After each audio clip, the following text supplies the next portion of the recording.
இந்த பூமியில ஆம்பளையா மட்டும் பிறக்க கூடாது பாருங்க. ஆம்பளையா பிறந்தா வாழ்றது சரியான கஷ்டம். ஒரு ஆம்பளை பிள்ளை பிறந்துட்டு சந்தோஷப்படுற இந்த உலகம், அந்த சந்தோஷத்தை அந்த பிறந்த ஆம்பளை பிள்ளைக்காக பட்டது இல்ல. கடனை தீர்க்கிறதுக்கு ஒருவன், பிரச்சனையை போக்குறதுக்கு ஒருவன், பொறுப்பெடுக்க ஒருவன் என்று சொல்லி தங்கட சுயநலத்தை எல்லாம் ஒருவன்ல போடுறதுக்கு தானே அந்த சந்தோஷத்தை பட்டது.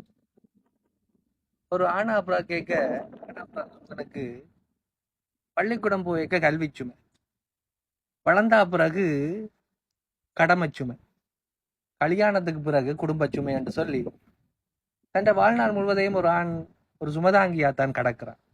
வீட்டுல பிரச்சனையா ஆண்ட பிள்ளை இல்லையா ஆணுண்ட பிள்ளை, பிள்ளை சரியில்லையா ஆணுண்ட பிள்ளை, குடும்ப கஷ்டமா ஆணுண்ட பிள்ளை என்று என்ன நடந்தாலும் ஆண்ட பிள்ளை சொல்ற இந்த உலகம் எப்பயாச்சு ஆண்ட சரிகளை பற்றி பேசியிருக்கா? இல்ல. ஆணுக்கு பெண் சமனண்டு ஆண்களோட சண்டை போடுற இந்த உலகம் என்றைக்காவது யோசிச்சிருக்கா ஆணுக்கு பெண் சமனண்டு சொல்லி ஒரு ஆண் ஒரு பெண்ணோட சண்டை போட்டிருக்கானு? அது சரி, பெண்களோட சண்டை போட்டு எந்த ஆணாலதான் ஜெயிக்க முடியும்?